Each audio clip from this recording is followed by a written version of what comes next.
Israel और America के बारे में एक खतरनाक खुलासा हुआ है, जिससे आप अमेरिका की मानसिकता और इजराइल के हरामीपन को आसानी से और समझेंगे। जब ये डोनाल्ड ट्रंप राष्ट्रपति नहीं था, उससे पहले बाइडेन जो राष्ट्रपति था, उस दौरान ही इजराइल ने गज्जा पर हमले किए शुरू और वॉर क्राइम शुरू से ही करना शुरू कर दिया था।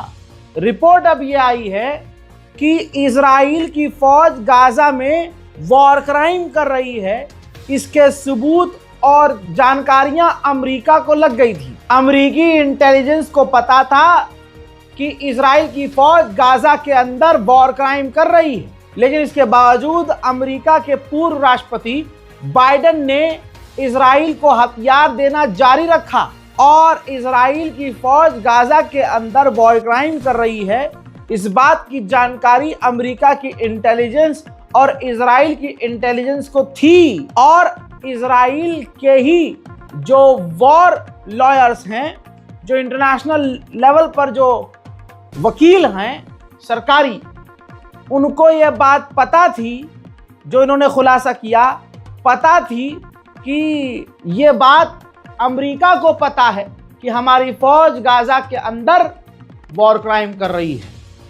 तो अमेरिका और इजराइल ने शुरू से ही भरपूर तौर से तमाम कानूनों को ताक पर रखा है और हैवानियत का एग्जाम्पल सेट किया है। इजराइल का आगे हरामीपन सुनिए।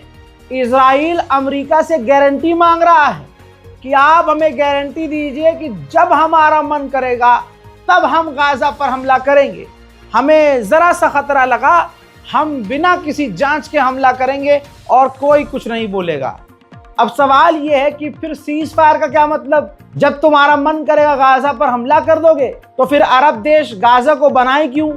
यानी अरब जो डिस्कस कर रहा था अभी कुछ दिन पहले कि भैया बिलियंस ऑफ डॉलर हम खर्च करेंगे और गारंटी क्या है कि इजराइल दोबारा गाजा पर हमला नहीं करेगा।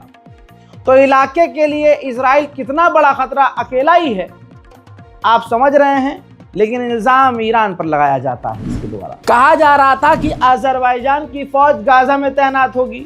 अब पहला स्टेटमेंट आ गया है अजरबैजान की सरकार का। उन्होंने कहा है कि हम अपनी फौज गाजा में तभी भेजेंगे जब गाजा के अंदर पूरी तरह से सीज फायर हो जाएगा और इजराइल और हमास के बीच लड़ाई खत्म हो जाएगी। दोस्तों, फीफा ने इटली और नॉर्वे की सरकार पर फाइन ठोक दिया, ये कहते हुए कि इन दोनों देशों में जब फुटबॉल मैच हो रहा था तो इन दोनों देशों ने आज़ादी दी, पाबंदी नहीं लगाई, ध्यान नहीं दिया और खेल के दौरान इजराइल के खिलाफ नारे लगाए गए। उधर तुर्की ने बात दोहराई है कि जो वादा किया गया था एज अ मीडिएटर, हमारे सामने ये वादा था कि इजराइल गाजा के अंदर मदद जाने देगा, लेकिन जितना वादा किया था इजराइल वो मदद उतनी जाने नहीं दे रहा है। मिनिमम मदद गाजा के अंदर जा रही है, जो कि गलत है। गज्जा में बचा क्या? कुछ ना बचा। जरा इस एरियल व्यू को देख लीजिए, गाजा का है। चारों तरफ मलबा है, खंडर है, तबाही है, मौत का सन्नाटा है। इजराइल ने गाजा के अंदर यही छोड़ा है और एक बार फिर से गाजा पर हमले शुरू कर दिए हैं। वहीं फिलिस्तीन के राष्ट्रपति महमूद अब्बास इटली पहुंचे हैं और इटली की प्रधानमंत्री से उन्होंने मुलाकात की है और फिलिस्तीन के मुद्दों पर उन्होंने तमाम बात शेयर की है। एक छोटी सी खुशखबरी ये है, ये तस्वीर देखिए। गाजा के दैर अल बला के इलाके में गाजा के जो सरकारी इलेक्ट्रिसिटी का काम का बिजली विभाग के काम करने वाले कर्मचारी हैं, वो दैर अल बला में अब बिजली लाइनों को ठीक करते हुए नजर आ रहे हैं। अब सोचिए, इजराइल खोखला हो चुका है। 100 इजराइल के रिजर्व के सैनिकों ने, जिसमें सीनियर ऑफिसर भी हैं, उन्होंने इजराइल की सरकार को खत लिखा है और चिंता जाहिर की है कि गाजा के अंदर जो हमने मासूमों को मारा है, जो हमने निहत्तों को मारा है, उसका हिसाब कौन लेगा और जो ये किया है हमने, इससे हमें क्या क्या नुकसान होने वाला है। बड़ी खबर ब्राज़ील से आ रही है। ब्राज़ील के अंदर सीरिया के राष्ट्रपति की मुलाकात ब्रिटेन के प्रधानमंत्री से हो गई और ब्रिटेन ने भी अमेरिका के बाद सीरिया के ऊपर से तमाम पाबंदियों को हटा दिया है। जोलानी के ऊपर से बैन हटा दिए गए हैं। वहीं सीरिया के राष्ट्रपति से उसी जगह फ्रांस के राष्ट्रपति इमैनुअल मैक्रोन की भी मुलाकात हो गई है। दोस्तों, अब डोनाल्ड ट्रंप का पसंदीदा आदमी होगा जोलानी, तो तारीफ तो करेगा ट्रंप। ट्रंप ने जमकर जोलानी की तारीफ की, कहा कि यह आदमी बहुत टफ है, समझदार है, इतना समझदार और बढ़िया है कि इससे बात करना आसान है, मैं इससे घुल मिल गया हूं और इसने कम समय में सीरिया के अंदर काफी अच्छे काम किए हैं। भाई साहब, ये अच्छा काम किया है? हाँ, उसके हिसाब से यही अच्छा काम है कि इजराइल की फौज को पूरे सीरिया में घुसा लिया है। अब ट्रंप ने तारीफ करते हुए जोलानी की कहा कि जोलानी कामयाब हुआ, जोलानी मुझे पसंद है और हमने इस पर से बैन हटाया है तुर्की की रिक्वेस्ट पर।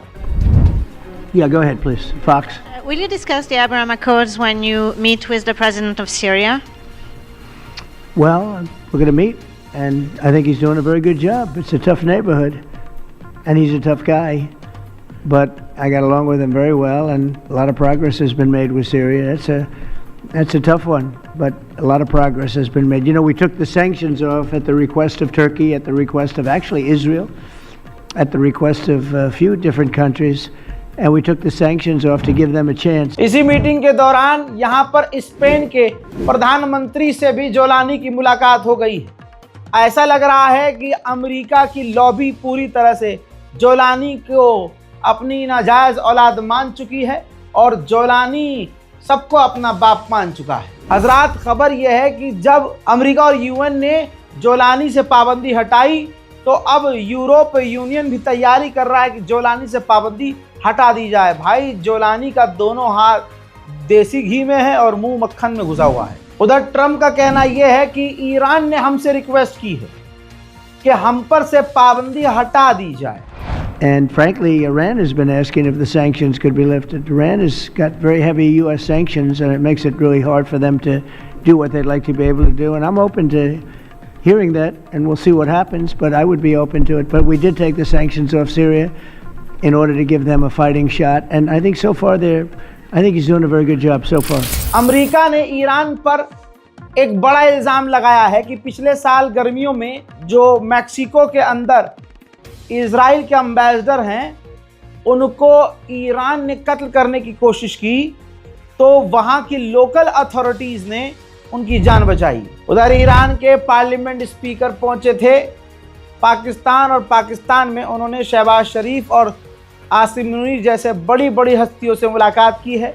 ईरान और पाकिस्तान, हो सकता है ये दोनों देश भी कई अहम डील कर लें। वहीं IAEA के चीफ ने कहा है कि ईरान के पास अभी भी इतना कैपेबल यूरेनियम है कि वो खतरनाक परमाणु बना सकता है। पाकिस्तान के अंदर ईरान के पार्लियामेंट स्पीकर ने एक खास बात कही, कहा कि 12 दिन की जंग जो हमारी हुई, उस 12 डेज वॉर में 6 दिन के अंदर ही इजराइल सीज फायर चाहता था। अमेरिका हमसे बात कर रहा था, लेकिन हमने तब कहा था कि शुरू तो तुमने किया है, ख़त्म हम करेंगे।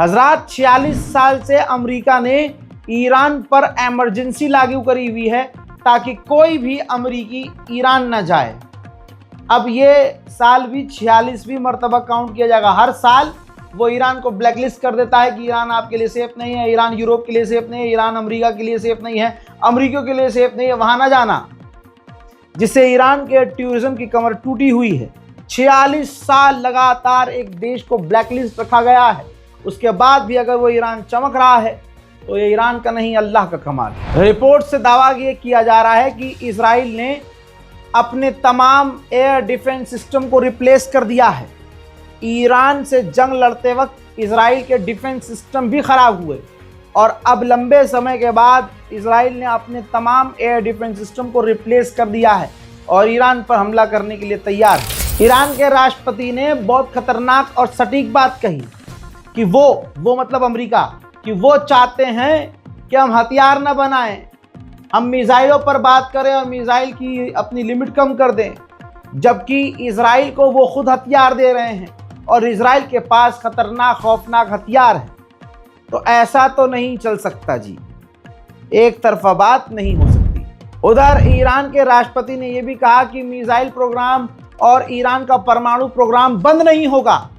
इन दोनों चीज़ों को किनारे करके हम अभी भी अमेरिका से बात करने को राजी हैं। उधर इराक के अंदर अमेरिका ने हरामीपन शुरू कर दिए। अमेरिका इल्ज़ाम लगाता है दूसरे देशों पर कि फलाने ग्रुप फलाने देश ने हमारे अमेरिका के इलेक्शन में उंगली फंसाई है, लेकिन यही अमेरिका दूसरे देशों के इलेक्शन में अपनी छोटी सी लुल्ली फंसा देता है। बताना चाहूँगा कि इराक में इलेक्शन होने वाला है। ट्रंप ने धमकी दे दी है कि अगर मलेशिया से हथियार, ईरान के लड़ाकों से इराक में हथियार नहीं डलवाए गए तो जो नई सरकार इराक की बनेगी हम उस नई सरकार को मान्यता नहीं देंगे। उधर ईरान के पार्लियामेंट स्पीकर जो पाकिस्तान पहुंचे थे, उन्होंने इशारा दिया है, हिंट दिया है कि पाकिस्तान और सऊदी अरब का जो डिफेंस एग्रीमेंट हुआ है, इस ग्रुप में ईरान भी शामिल होने को तैयार है। मिडिल ईस्ट स्पेशल और डिटेल रिपोर्ट में फिलहाल के लिए इतना ही।